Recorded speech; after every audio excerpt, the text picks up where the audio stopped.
in social work.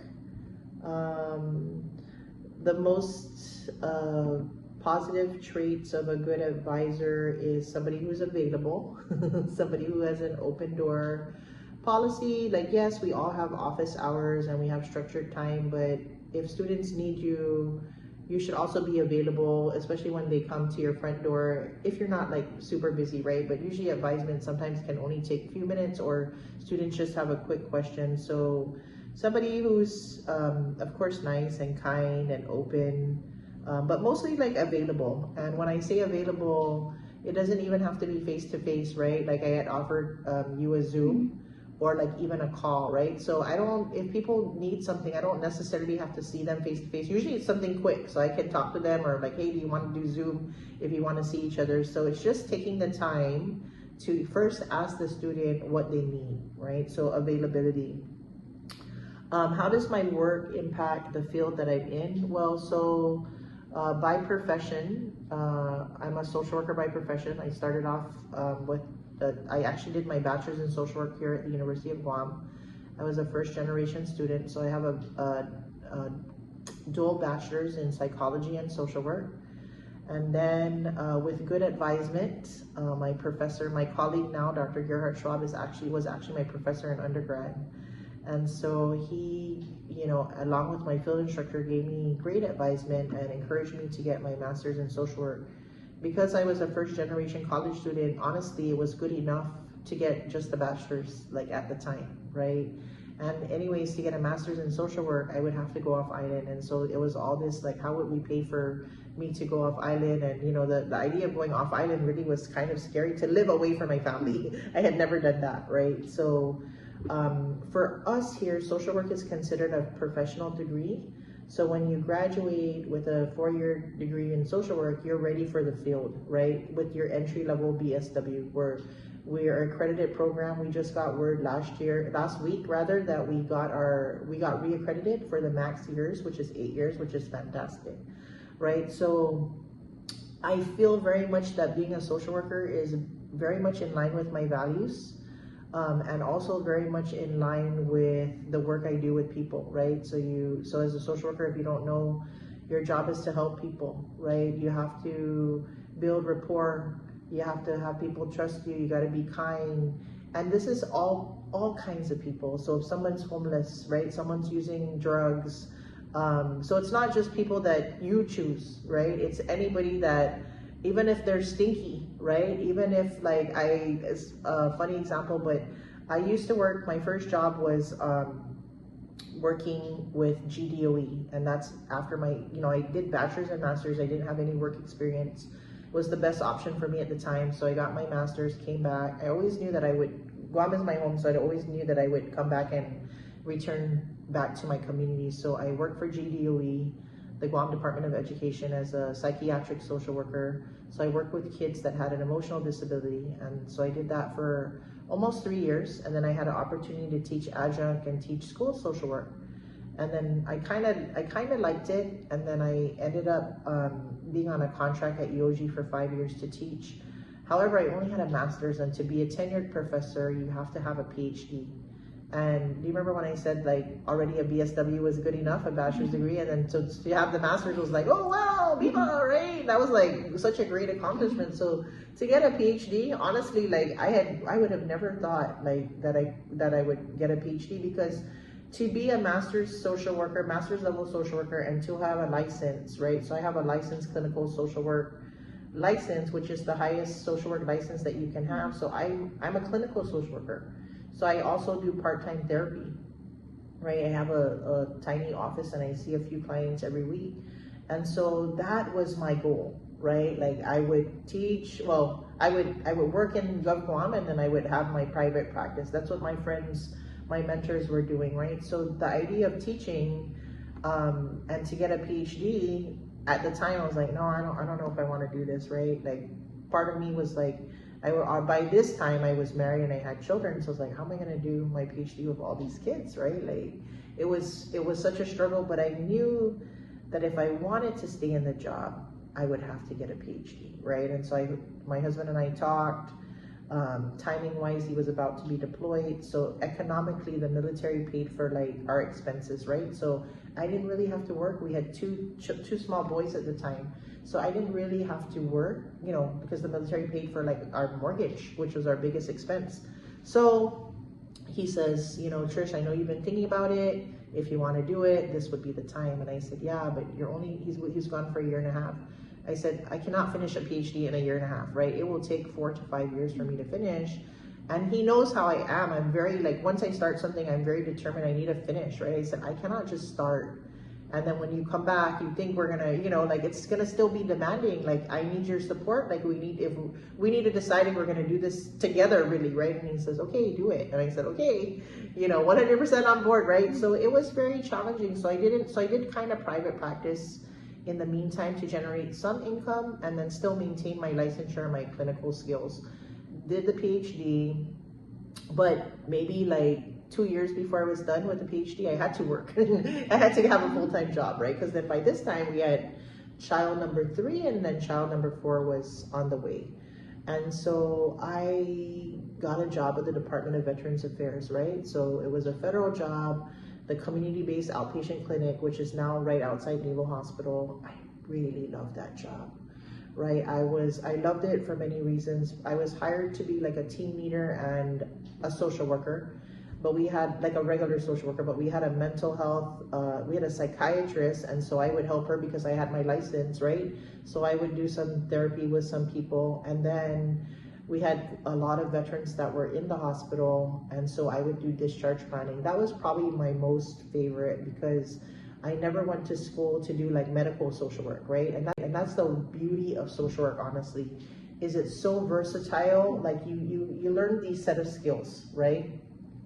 And these skills we call transferable skills, because I can take my skills and I can work with all of these different populations. And that was one thing that worried me when I was going to school. I was like, man, if I'm going to school, I get my degree, can I stay in one job for like, you know how some people, like maybe your parents, you know, your grandparents, they can stay in one job for like 30 years, right? I'm not built that way. Some people are not built that way, right? So it's like, oh, but if I'm a social worker, then I can go work with them in Umku. And I can work with them for 3 years, right? And then if I change my population, I can go work with the youth, right? And so working with veterans really wasn't something like I ever thought about. It's just the opportunity presented itself.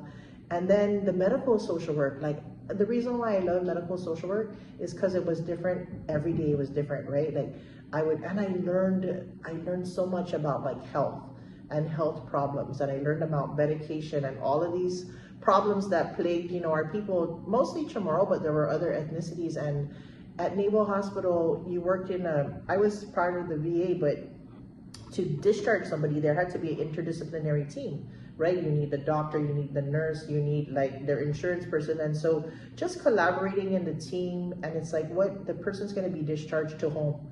What kind of things do they need, right? Do they need a hospital bed? So that was also part of my job with discharge summaries, like, oh, call this company, they need oxygen, they need but you know, there were some things that were very complicated. It's like, well, if the person's going home to oxygen and they don't own a generator, you cannot send them home, because what if our power fluctuates, the tanks only can last, you know, like a day. Even if we got an extra tank, that's 2 days. If we have a typhoon and our power is knocked out for months, how in the world is the person, that's life or death, right? So so we had to like problem solve. Okay, so the family needs a generator. We need to have a family meeting. Do they have enough money for a generator? What if they don't?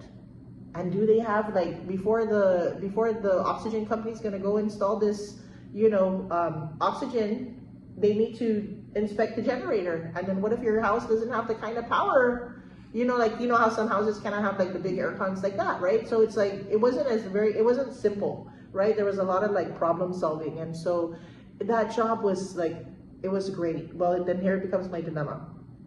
I probably could have seen myself in that job for a while, right? But then I finished my PhD. And when I finished my PhD, I had to make a decision, because somebody was retiring here at EOG in social work.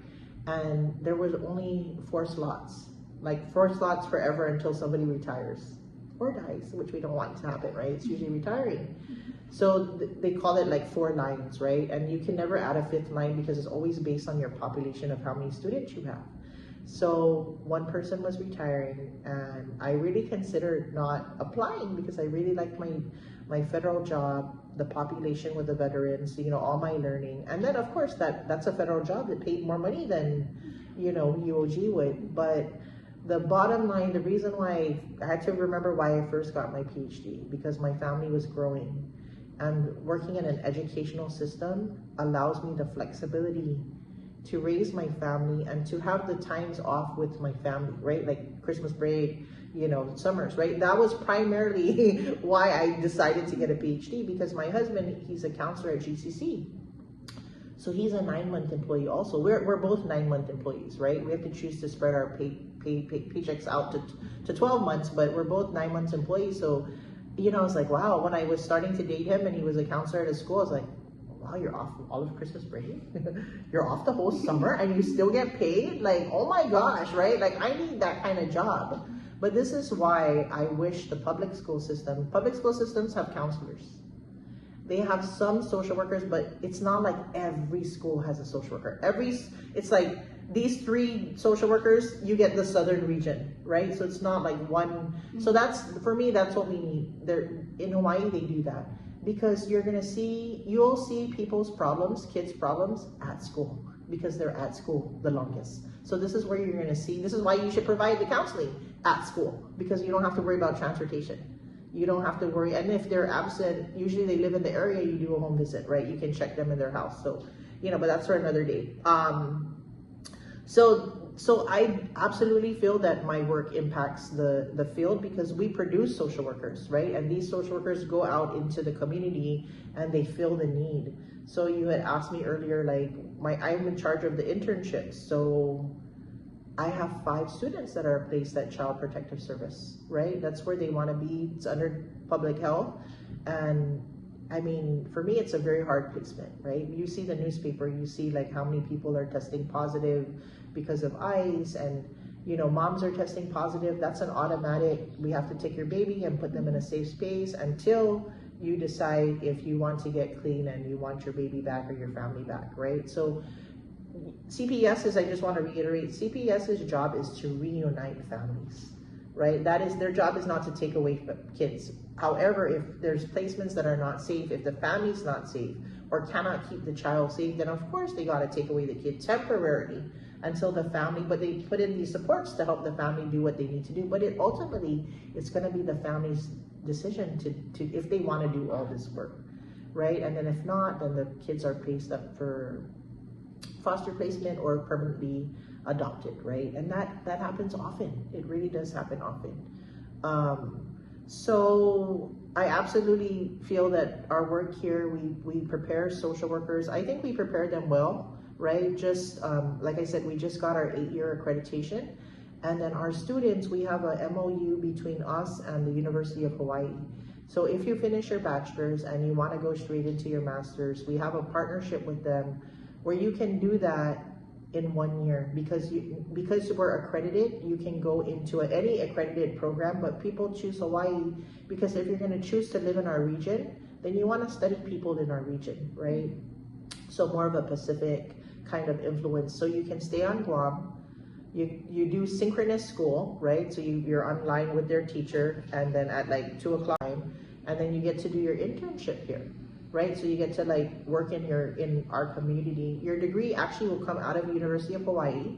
So you can either go to their stage and graduate, or you can stay in our UOG stage and still get your UH diploma, because we have this partnership, right? So some people do both. They want to go to Hawaii, get their diploma, and then come back, because one's always usually first. So, you know, it's like, you know, if you can do it, great, right? So I think we impact the community because we produce all of these social workers, and there is a need, right, in the community. Like people always say, like, you guys are not producing enough social workers. We absolutely are. I think there's like a process of a delay in hiring them. That's kind of like, you know, a issue, is how come they're not getting hired right away, and then they have no choice but to go to a nonprofit, or even not even a nonprofit. At least it's still social work. But some students go to like other like companies that really don't even relate to social work, and it's because they have to work, because now they've accrued debt. Or if you decide to do social work, we have a social work scholarship very similar to the nursing scholarship, and the only repayment is that you have to stay on Guam to work. However, it doesn't specify where on Guam. So you can actually work at McDonald's or Wendy's and still repay back the scholarship, right? They need to make it more specific, right? Or now I think they made it a little bit more specific to like at least social work. But we're losing our students to like other, you know, like I got a reference check a few months ago for one of my students that wants to work at GTA, and I'm like, still HR, right? You're still dealing with people, but I'm like, when I said the student's amazing, she's great. She says, anything else you want to say? And I said, well, I'm kind of sad because I want her to get us, but I know she needs to work, right? People cannot afford to wait 6 months or a year sometimes, especially if you have a family. How has this job impacted my career and life in general? I think it's been like such a good fit for me, because now that my children are bigger, and that's the beauty, like one of my favorites, the last question is, my favorite part about UOG is I can teach, right? And then I influence the new generation of social workers, and then I can do the projects that I like, right? So my dissertation and my interest has been in working with traditional healers and in indigenous health. So in my job at UOG, 60% of our time has to be teaching. 25% of my time has to be research, and 15% of my time has to be service. That's how we get evaluated every year. So my research, so I have time to do my research, right? My interests. And then service, most of the time our service is like higher than our research, because we're always involved in the community in a lot of different ways, right? Like I never worry about my service. I never worry about my teaching. It's the research, because it's research sometimes includes publications, right? So to get to full professor, which is the highest rank now, I don't necessarily have to worry about that because I'm already tenured and I have the highest rank. Of course, it's still good to like publish and like new things that are coming up, but it takes a lot of discipline, right? To like publish and I like doing projects like hands-on. Like I just finished writing a report where I did 2 focus groups for people who have survived cancer and what are the supports that they're getting in the community, right? And so there again, that's not even my research area, but all of these opportunities come up. The court had opportunities to do evaluations of their program. Guam Behavioral Health has, and so we can do those kind of things, right? Like the opportunities are limitless really with the kind of research, and honestly, there's so much flexibility, right? So we have such a great dean. If we tell her we have a project and we need more time and we need a research load, we can negotiate those kind of things, right? So even though in the beginning I was like, oh, my salary's not gonna be so great, like my trade-off really for my salary is the time to do the other things that I like to do, right? So that's the biggest bonus. Like students, we are always ready to go on Christmas break, and I was like, oh, when we go on Christmas break, we don't come back to after Martin Luther. And when I tell my friends that, they're like, after Martin Luther, that's like mid-January, like what, you have such a long break? And I was like, yeah, we have a long break because we need to, so I feel like we take the breaks and we really like replenish, right? And then once the semester, it's like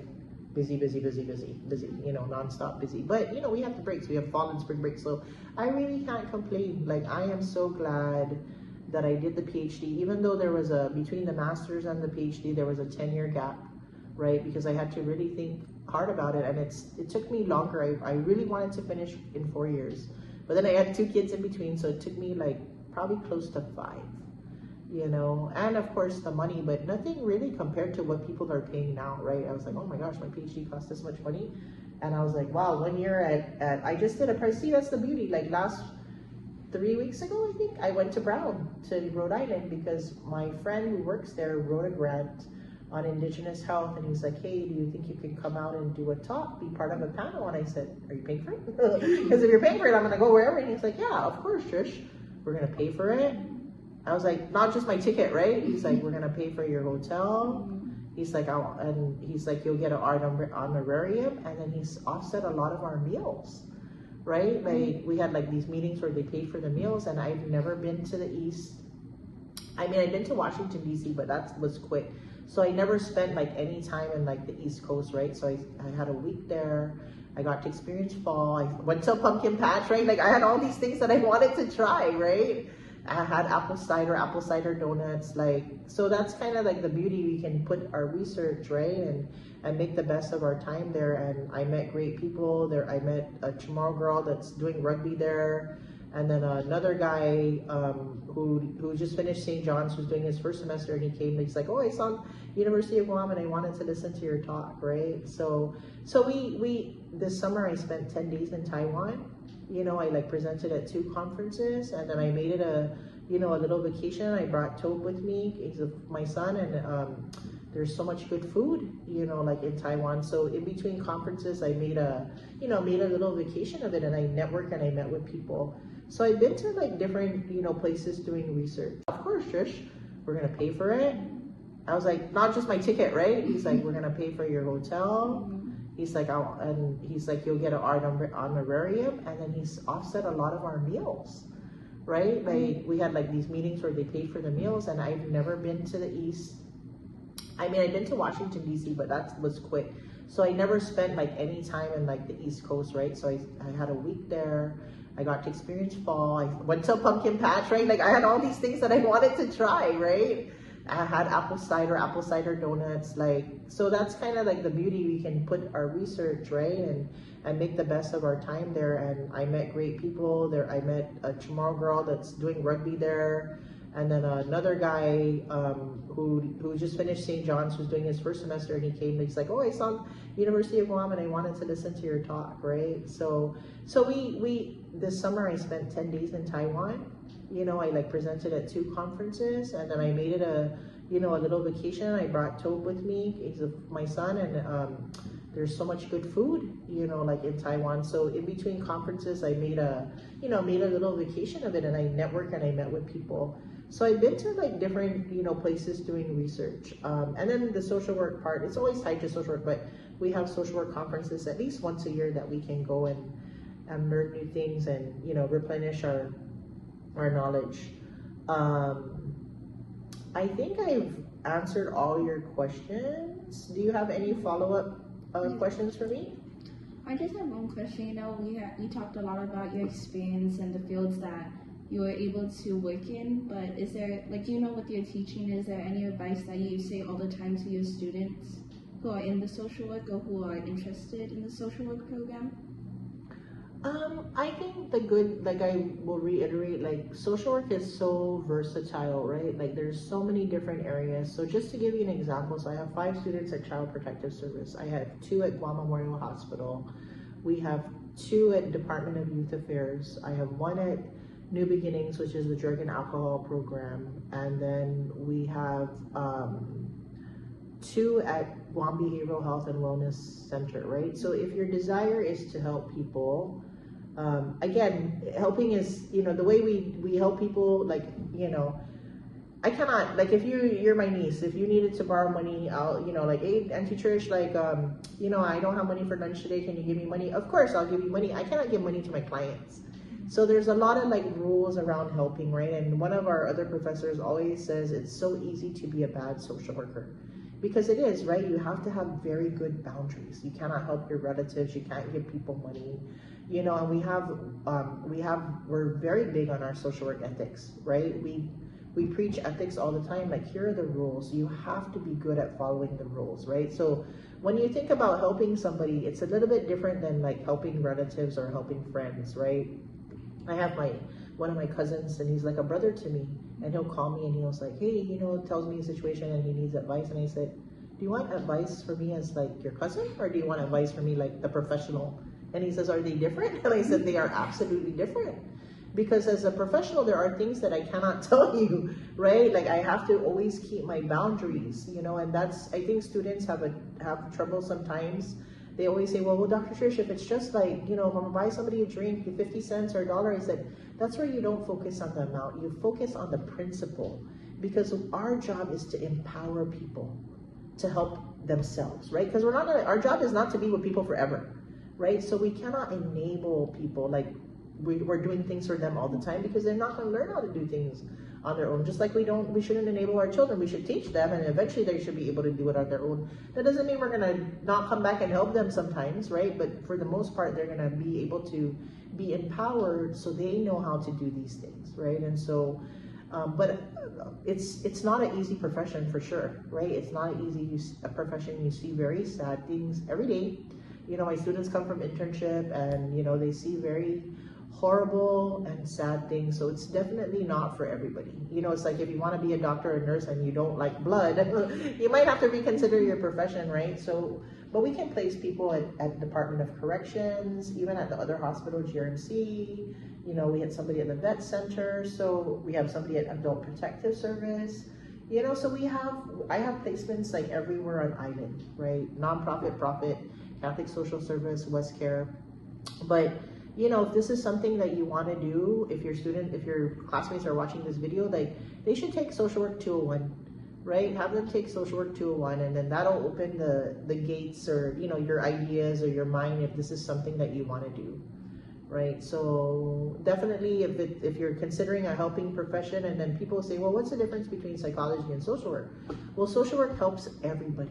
Psychology really focuses on the individual, right? But for me, if I have a problem, it's going to affect my whole family. It's not just going to affect me, right? So we work with systems where psychology comes from a different angle. And again, when people ask me what they should do, it depends on what you want to do in the long run. What's your goal? You know, if your goal is to be an independent psychologist, then a bachelor's of social work alone is not going to be enough, right? You need, a bachelor's in psychology. You need to go all the way and get a PhD, be a clinical psychologist if that's your goal, to be doing therapy, right? Or be this independent person doing assessments. But if you want to do case management, if you want to do home visits, you want to help people, you can do a bachelor's in psychology, you can do a bachelor's in social work. So it's really what you want to do in the long run with your degree, right? So just as a little tidbit, with our master's in social work that I'm telling you about, we started in 2012. So far, 64 people have graduated and got their master's in social work, and in May, there'll be another 15, which is their biggest cohort, UH, right? And it's really a win-win.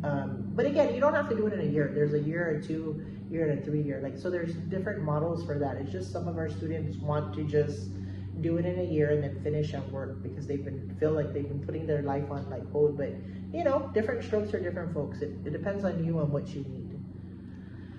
Thank you so much, and that's all for my questions. Me too. Thank you. Okay, thank you. I hope we use this one.